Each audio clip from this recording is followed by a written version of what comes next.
Namaste everyone and welcome to online classes of Abhyuday Vidyasthali. Today we are going to start chapter number 1st of geography, which is from class 10th, and the name of the chapter is resources and development. Okay, so first of all we need to know the meaning of the resource, or we have to write down the know the definition of resource. Okay, so in this way we came to know that resources are those things which are available in nature, but according to 10th class we need to modify this definition in a more elaborate way. And what are those reasons, or how you have to elaborate? You have to elaborate by including these three sentences in your definition. The first is the resources which are available in nature and which are okay. So resources are those things which are available in nature, but what you need to do, you need to include something more in their definition. Okay, and what is that? That you have to mention that the resources which are available in nature which satisfy your need, and they are technologically accessible and economically feasible and culturally acceptable. Okay, so what do you mean by these three words which will be a part of your definition of resource? These words are technologically accessible. It means that technology should be available so that we can utilize those resources in a very efficient way.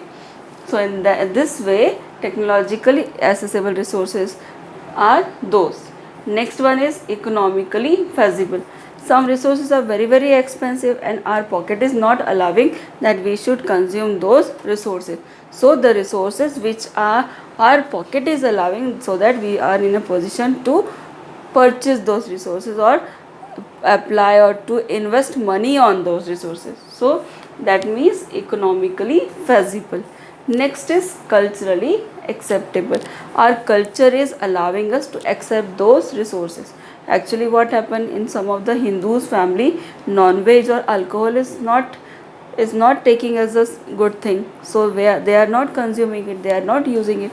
So our culture is not allowing to use those resources, but they are the part of nature, so that is not a part of their culture, that is why they are not used by those people. So the things which are available in nature, which satisfied our need, which help us, which is important for us, and which on which the technology will be assessed, economically which are feasible, and then culturally that are acceptable. So if we have to define the term resource, we have to define in such a way that anything which is available in nature which satisfied our needs and which is technologically accessible, economically feasible and culturally acceptable. Okay, so this is all about definition of resource. Okay, now move on to the types of resources. In your class 8th you have already studied our different types of resources. In 9th also you have already discussed, but when we are in class 10th we need to modify it in a very different way, and something more are included in the definition of the classification or types of resources. So what is the first type?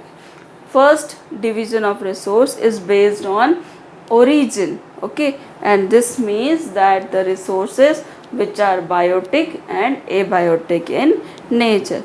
You already know that the biotic resources, what are those? Which are having life in them, and abiotic resources which do not have life in them, those who are living and non-living.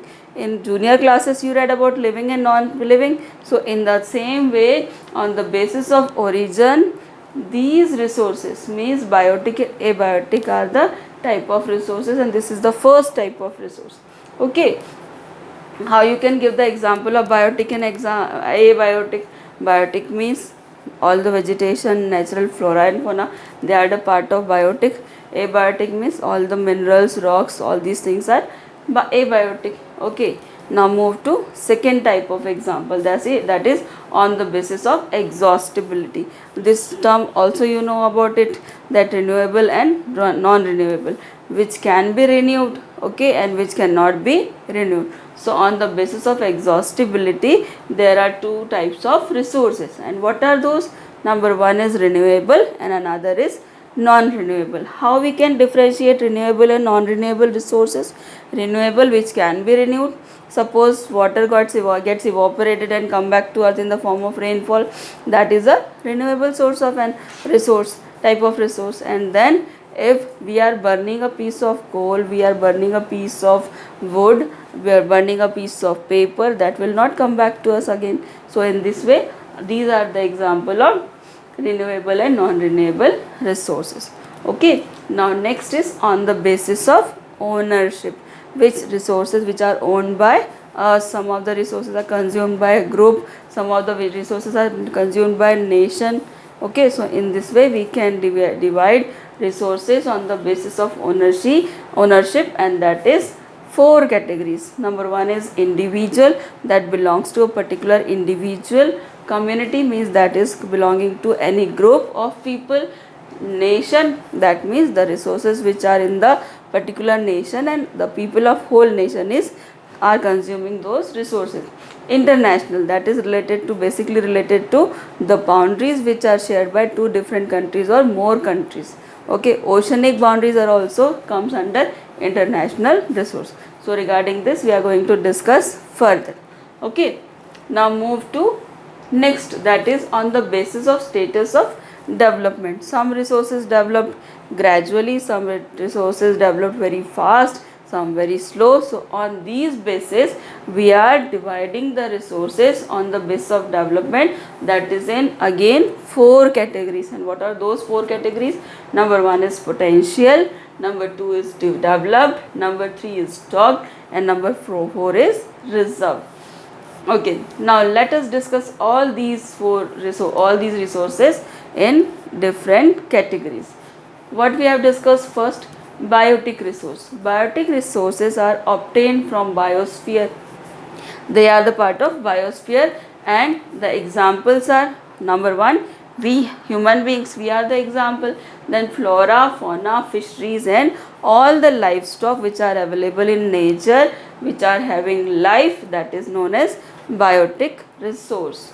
Okay, next is abiotic resource. All those things which are composed of non-living things are termed as abiotic resource. Example is rocks, minerals, metal, all these things are known as abiotic resource, and that is on the basis of origin. Next is renewable and non-renewable.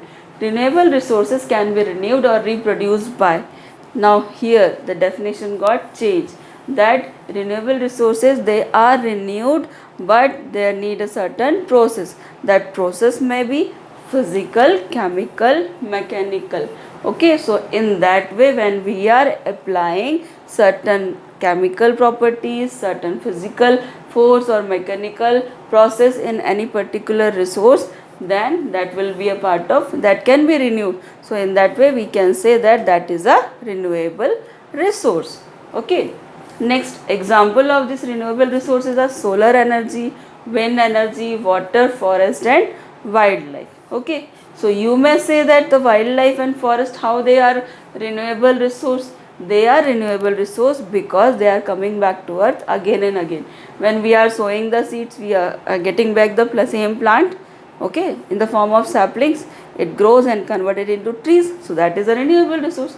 Wildlife, all the wild creatures, all the animals, all the insects, all these are giving birth to their young ones, so they got renewed, their generation goes on continuously. So in that way they are also a form of renewable resource. Okay, next, what is the non-renewable resource?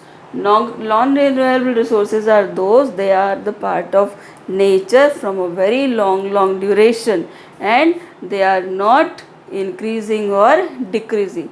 How they are decreasing? When we are consuming those resources. And how we are consuming? Suppose we are extracting coal, we are extracting oil from the oil fields. So in that way we are extracting and we are using, so they cannot be renewed.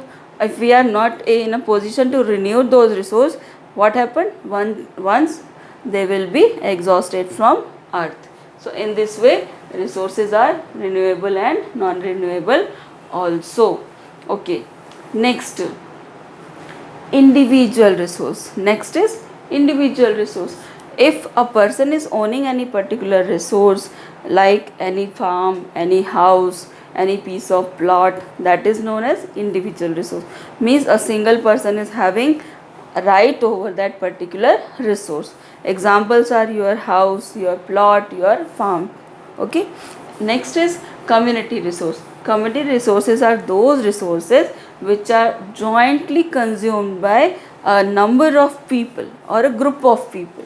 And how we are giving the example of this? Suppose villagers are there and villagers are allowing their animals to graze on a particular field for grazing. So that particular grazing land is a community resource because all the farmers are allowing their animals to graze over that land. Okay, suppose you are going to a playground for playing, you are going to garden, you are using particular place, your school building, your public parks, railway stations, all these are the part of community resource because they are consumed by group of people, and group of people means community. Okay, so in this way community resource are owned by group of people.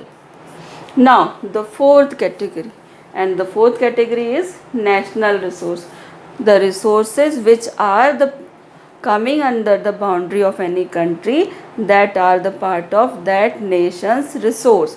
Okay, suppose India is having boundary, that is coastline, mountain ranges. So whatever coastline or mountain ranges up to which boundaries India is having, those mountains, those coastline, they are the part of national resource, and those natural resources are consumed by the people of nation, and the government is having right over those resources, and government is distributing the resources of that particular area. Okay, next, international resource. International resources are international institutions which regulate some resource. There are some international bodies or institutions which are regulating some resources, and these resources are known as international resource. When we talk about land boundaries, the boundaries are already fixed, but when we talk about ocean boundaries, so ocean boundaries are not fixed. So in oceanic areas around 200 kilometer, up to that area, oceanic area, that is known as international boundaries. After that, it will be consumed by other nations jointly, but that will be a part of international resource. This area is also termed as exclusive economic zone, where the people of all the nations can consume these resources which are available in these areas. Okay, next resource is potential resource. Potential resources are those resources which are found in a nature but not being utilized at this stage. What are those resources? You might have heard about tidal energy, geothermal energy, solar energy and wind energy. All these energies are present. They are the non-conventional sources of energy. But what we are doing? Now we are not completely depending on these resources. We are depending on petroleum, diesel, coal, firewood, other resources for energy. But what happened? If we shift from these resources, these non-conventional resources to conventional sources, then what happened? We are using and we are in a position to use it or to utilize it properly. So what happened? When we talk about potential resources, these resources are available in nature, but we are not in a position to utilize it. Next example is developed resources. Developed resources are those which are surveyed and their quality and quantity have been determined for utilization. But now we are not utilizing those resources.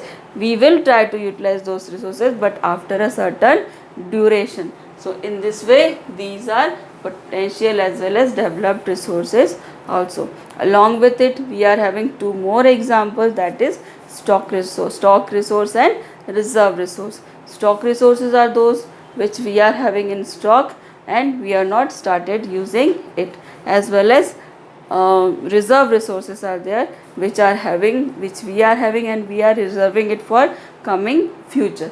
In this way, these are the different types of resources. Now move to next topic, that is development of resources.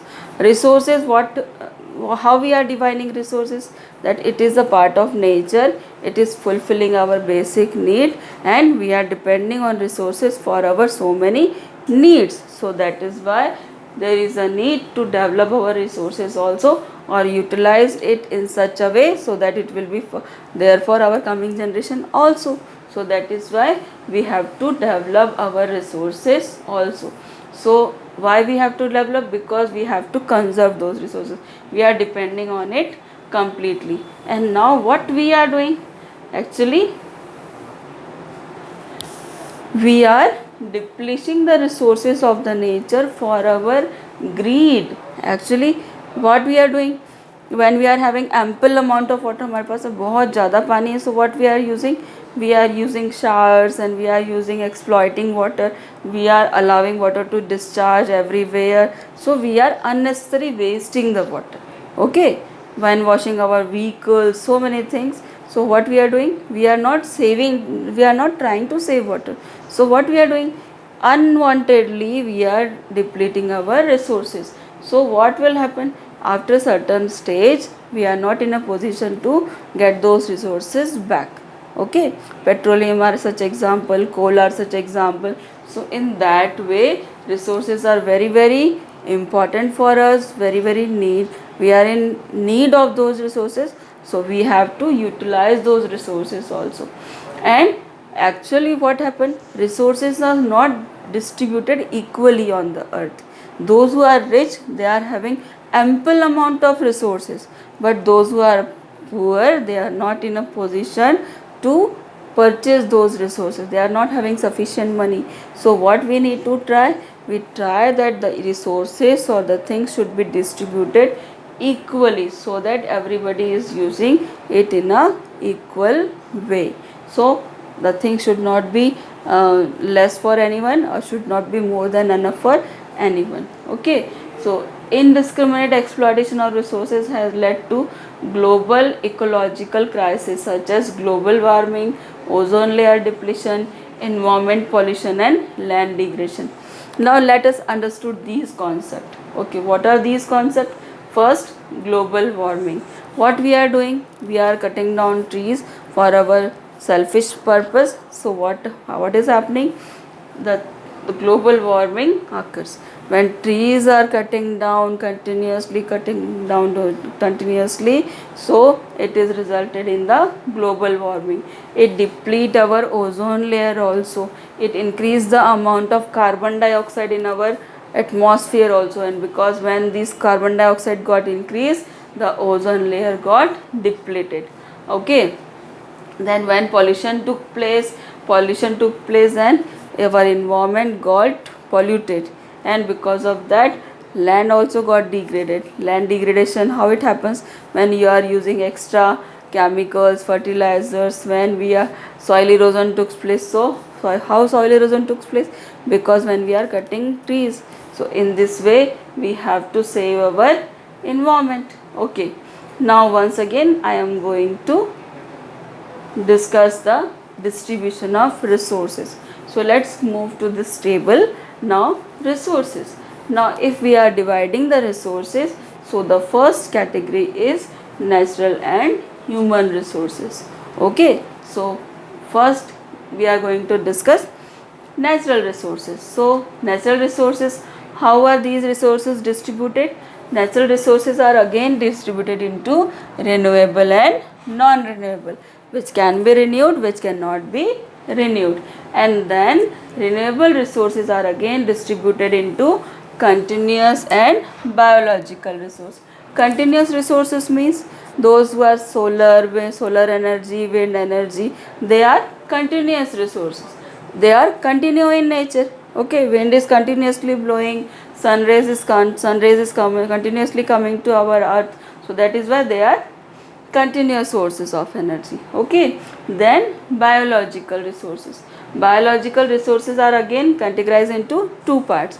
We are observing flora and fauna, that is also a biological type of resource, but that is a part of renewable resource. Okay, so natural resources are divided into renewable and non-renewable resource, and then renewable resources are divided into continuous and biological resource. Then biological resources are again divided into two categories, that is known as flora and fauna. Here flora means natural vegetation or forest life, and fauna means wildlife. Okay, next, non-renewable resource. Non-renewable resources are those resources which cannot be renewed, and it is having two categories also. What is that? First one is recyclable and another is non-recyclable. So recyclables are metals. जो metals है उनको हम melt करके again उसको reuse कर सकते. So we are in a position to use it again and again. But when non-recyclable resources are there, we cannot use it again and again. And why we are not able to use it? Because they are the example of fossil fuel. Suppose coal and petroleum is there. So when coal and petroleum, we are continuously consuming those resources, we are not getting it back. So that is why they are not recyclable.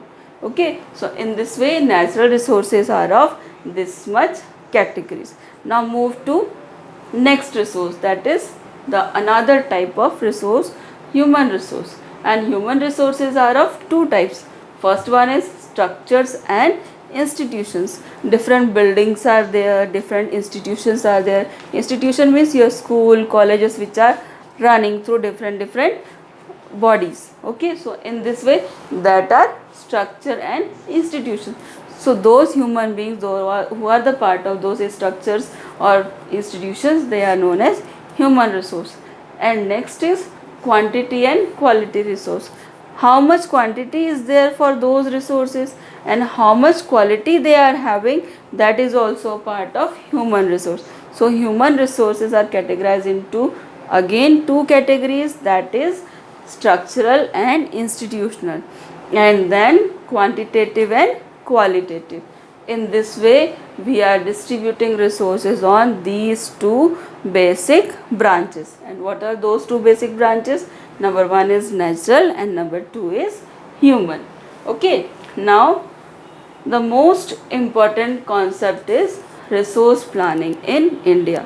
When we are talking about India, as you know that India is having a very large population. India comes second number when we talk about population. So we have to plan our resources. And why we have to plan our resources? Because when we are not planning, the resources got consumed, it got exhausted slowly, and we are not in a position to fulfill the need of our population. That is why we need to plan the resources. And what are the things comes under planning of resources? That there should be surveying of resources, where those resources are available, how we have to distribute it, and what are the resources they are in ample in amount in particular area and which are less in particular area. So in that way resource planning is very important. Now let us move to basic concepts which are involved with resource planning. Number one, first is identification and inventory of resources. Means we have to identify where the particular resources, which type of resources are available over there, and then we have to invent those resources also. Okay, then we have to survey it, we have to map it, and we have to find about the quantity as well as quality also. Why quantitative and qualitative estimation is necessary? Because suppose we are going to market, so we are judging the things first, na, that this vegetable is fresh or not. So in that way whatever is having good quality, we are purchasing those things only. So we need to finalize that whichever quality is good and whichever quality is not good. So that is why quantitative and qualitative resources are also necessary, and its quantitative and qualitative estimate is also necessary. Next, after knowing or after surveying, what we have to do? We have to apply technology over there, we have to apply our skills. Now how we are applying skills over there?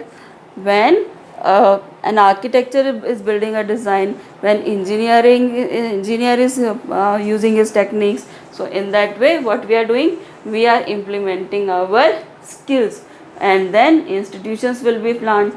In this way, resource planning is very important concept in India. Okay, so matching the resource development with the need of the nation. When what are the resources which are needed by the nation, which are needed to be export to other things, what are the things should be imported for in our country. So that is why we have to plan those things, and these planning is known as resource planning. In that way, this is all about up to resource planning in India. And after this, we are going to discuss conservation of resource in our part 2 of our chapter. So in this way, this is the half portion of our chapter number 1st of geography, that is chapter 1st, resources and development. In the coming part, we are going to discuss about the conservation of resources. In this way, this is all about first part of our chapter. Hope you all of you understood this chapter. Thank you.